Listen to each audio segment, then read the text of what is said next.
October 5th, 1941. Paris, France. The city still bore the weight of the German occupation, a quiet hum of fear mingling with the pulse of daily life. There were no grand battles here, no bombastic confrontations. This was a war fought in shadows, in whispers. Amidst the tensions, Henriette's footsteps echoed on the cobblestone streets, light and measured as she made her way through the narrow alleys of Paris. At first glance, she appeared as ordinary as any other Parisian woman. A simple dress, a bonnet loosely tied over her hair, and a basket brimming with fresh milk. But there was more to her than the eye could see. The milk she carried was not just nourishment for the home she visited.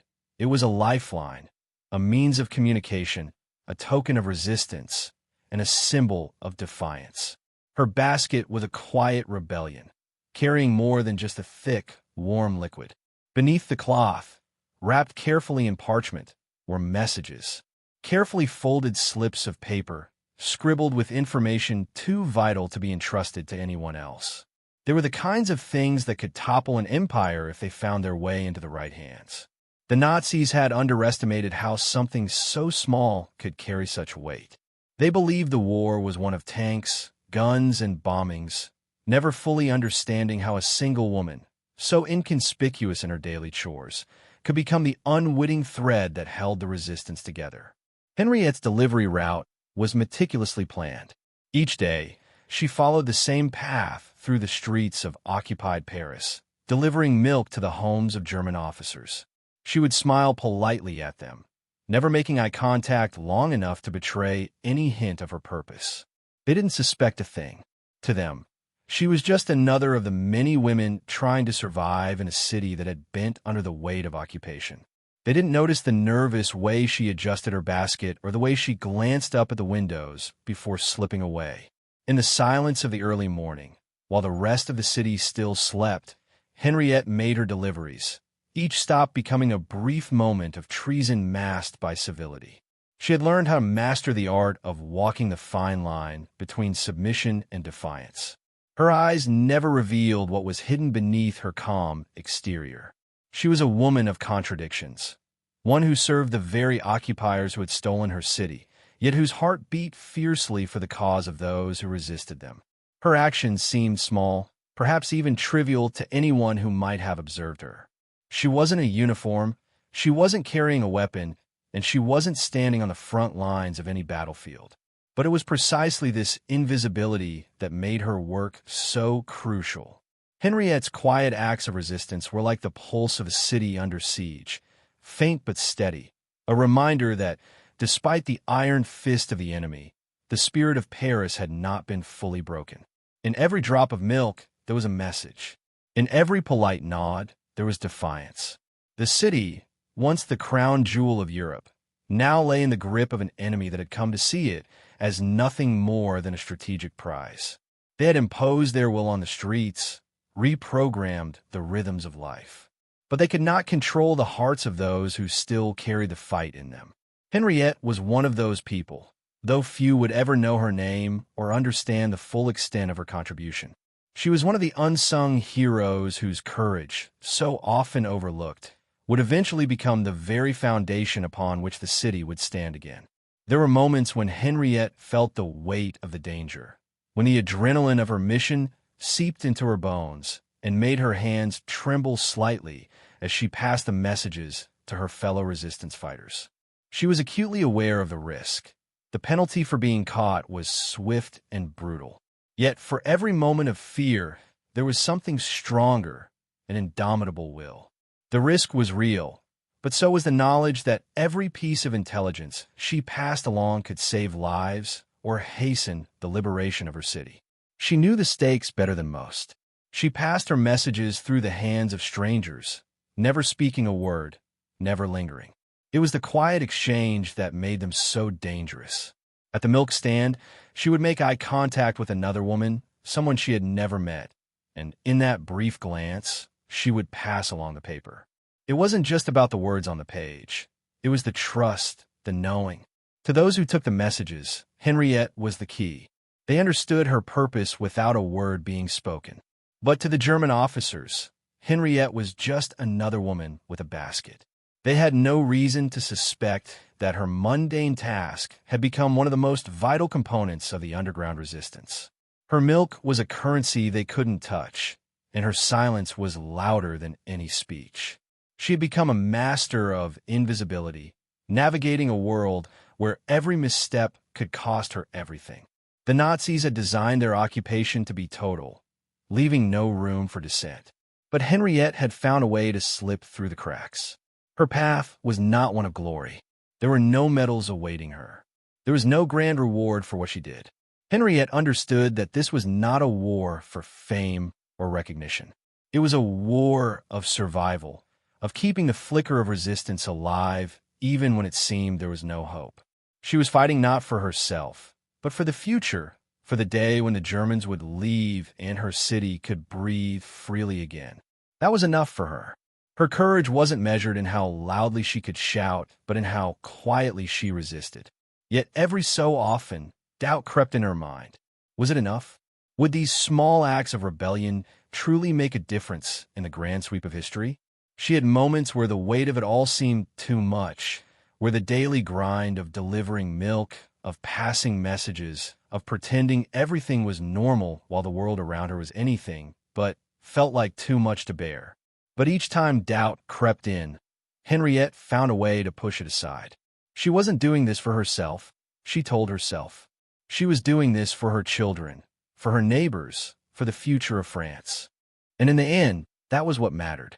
As she moved through the streets of Paris, Henriette became part of a web of resistance that spanned the city, a network of small acts that, when combined, had the power to bring down an empire. She wasn't a soldier. She wasn't a spy. She was something else entirely, a quiet, unassuming part of the resistance whose courage, like the milk she delivered, nourished those around her. No one would ever write her name in the history books, but without women like Henriette, the war would have been fought on a different scale. The milk she delivered was a small act of defiance, but it was a defiance that carried the weight of an entire city's spirit. And though it may have seemed insignificant, it was the kind of defiance that would outlast the occupation. It was the kind of defiance that would, one day, bring the German forces to their knees. Henriette didn't need to be a hero. She already was. April 17th, 1942. The suburbs of Paris. The city, though still under the boot of the German occupation, had begun to shift. It was subtle, like a slow pulse in the veins of a body long thought to be lifeless. Henriette's small, quiet deliveries had become part of a larger network. Each message she passed was no longer just a note slipped under a door or tucked inside a loaf of bread. Now, her mission was more intricate. The stakes were higher, and the risks were even greater. The war had evolved since the early days of the occupation. The resistance was still fractured, disjointed, struggling to find its rhythm in a city where trust was a luxury no one could afford. Yet in the shadows, groups of fighters, intellectuals, workers, and everyday citizens began to connect, each contributing in their own quiet way to the fight for freedom. Henriette was no longer simply delivering milk to German officers. She had become a vital cog in a machine that was slowly, but surely, building momentum. Her deliveries had expanded beyond the officers' quarters, reaching homes, apartments, and even factories where resistance members met in secret. The messages she carried were no longer just about passing along intelligence. They were also about forging connections. The resistance in Paris was not a grand army of soldiers in uniform, but a patchwork of people, often strangers to one another, relying on a network of trust built on nothing but necessity. Henriette's role was as pivotal as any weapon or battle. She wasn't just transporting information. She was linking the disparate parts of the resistance, offering them a way to communicate without detection. She was a lifeline.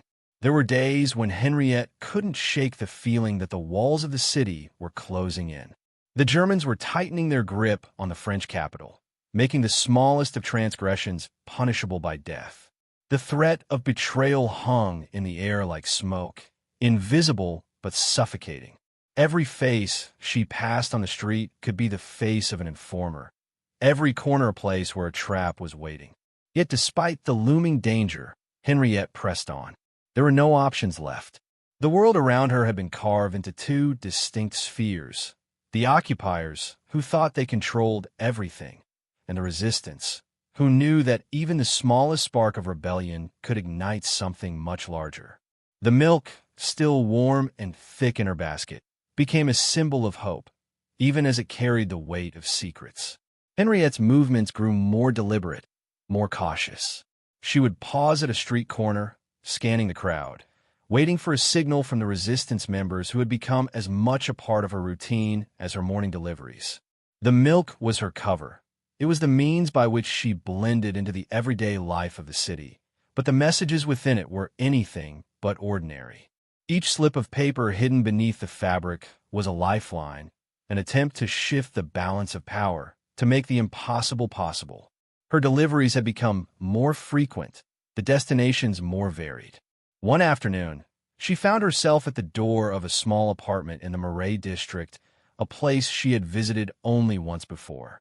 She knocked twice, as the code dictated. The door creaked open, revealing a man she didn't recognize, his eyes filled with the same sharp caution that she had seen in so many of her contacts. He didn't smile. He didn't speak. He just extended his hand, and Henriette placed the milk in it with a practiced gesture. Beneath the cloth, there was a note. She didn't wait for him to open it. She didn't need to. She knew it would find its way to the right hands.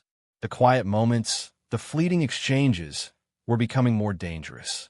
The resistance wasn't just about delivering information anymore. It was about survival, not just for Henriette, but for everyone involved. The Gestapo had begun to root out those who dared to defy them, using ever more brutal tactics to silence the underground movement. Paris was a city on the edge. It was alive with activity, but beneath the surface, it was a powder keg waiting for the slightest spark. Henriette knew this.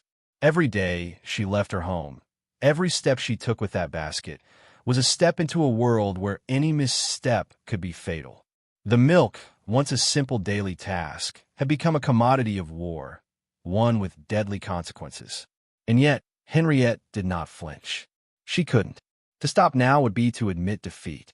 The knowledge that her every move could mean the difference between life and death only hardened her resolve. There were days when the fear seemed unbearable. The constant tension wore at her nerves, making even the most ordinary tasks feel like an impossible burden. She found herself glancing over her shoulder more often, her hands trembling when she opened the door of the apartment to pass the milk. Yet, in these moments of uncertainty, Henriette also discovered something else, a quiet power. She was part of something much larger than herself. The city, though gripped in fear, still pulsed with the heartbeat of resistance. It was in the eyes of the people she passed on the street, in the soft whispers that passed between strangers in cafes, in the trust that connected her to those who, like her, had chosen to defy the occupation. One evening, as Henriette made her way back from another delivery, she paused at the edge of a quiet square. The sun had set, casting long shadows across the cobblestones. The city felt eerily still, as though it was holding its breath. She noticed a group of young men huddled in the shadows, speaking in low voices. They were part of the network, no doubt, but Henriette had never seen them before. Their faces were unfamiliar, their movements nervous. They were the future of the resistance, the next generation who would carry the fight forward. Henriette knew that they had no idea of the danger they were in, the weight of the decision they had made. They were young, determined, and perhaps too naive to understand how much they had already risked. As she passed, one caught her eye. Their gaze held for a moment, a silent acknowledgement of shared purpose. There was no need for words. Henriette nodded once and continued on her way, the soft sound of her footsteps swallowed by the night. The next morning, Henriette's routine was interrupted by an unexpected knock at her door. A young woman stood in the doorway, her face pale, her eyes wide with fear. Henriette knew immediately that something had gone wrong. The young woman, out of breath, handed her a letter, quickly whispering instructions before disappearing back into the street. The letter was marked with a code Henriette recognized. The message was urgent. She read it quickly, her heart racing. The resistance network was in trouble. The Gestapo had raided one of their safe houses, and several members had been arrested. It was only a matter of time before they would come for others. Henriette's heart sank. The stakes had never been higher. She could no longer afford to be a passive participant. The city was growing more dangerous by the day. Every corner, every shadow, held the threat of betrayal, of discovery. But Henriette was not afraid to face the darkness. She had already stepped into it once before, and she would do it again. The rest of the day passed in a blur. Henriette made her usual deliveries, but her mind was elsewhere. She could feel the weight of the letter in her pocket, the urgency of it pressing against her ribs. It was a call to action, a reminder that the fight was not over. It was a fight she could not walk away from, no matter the risk. As the sun began to set, Henriette realized something. There was no going back. She was no longer just a woman with a basket. She was part of a resistance that was growing in strength, and its survival depended on her. Her courage, small, quiet, and invisible as it seemed, had become a vital force in the fight to reclaim Paris from the grip of the occupiers. Henriette's role had changed. No longer was she simply delivering milk. She was delivering hope. And that hope, fragile and fleeting, was the spark that could one day ignite the fire of liberation. August 24th, 1944. Paris, France. The streets of the city hummed with an energy that Henriette had not felt in years. The air was thick with anticipation. Paris, the city that had been under the boot of Nazi oppression for so long, was finally on the brink of liberation. The sounds of distant gunfire and the rumbles of advancing Allied forces echoed through the streets, signaling that the end of the occupation was near. For Henriette, however, the moment was bittersweet. The weight of the war had changed her in ways she could not yet understand, and the thought of the city being freed from the enemy's grip brought a rush of relief, but also a profound sadness. What would be left of the quiet, invisible resistance that had sustained her through it all? Would her actions, her sacrifices, be lost in the great wave of victory that was coming? The resistance, so often fractured, so frequently beaten down by the occupying forces, was now poised to strike with renewed vigor. Henriette had been part of that resistance, a small yet vital cog in the machine. Her role, once a simple one of delivering milk and passing messages, had grown into something more intricate, more dangerous. She had become an essential link in the covert network that had connected the pockets of defiance across the city. Her involvement had been silent, almost invisible, but it had been indispensable. Yet, in the face of imminent liberation, Henriette couldn't shake the feeling that her contribution would go unacknowledged. The city would celebrate. There would be parades, speeches, and the triumph of the Allies. But what of those like her? The ordinary citizens who had risked everything for a cause that many would never fully understand? What of the women who had worked in the shadows, without medals or accolades, to ensure that the flame of resistance had not been extinguished?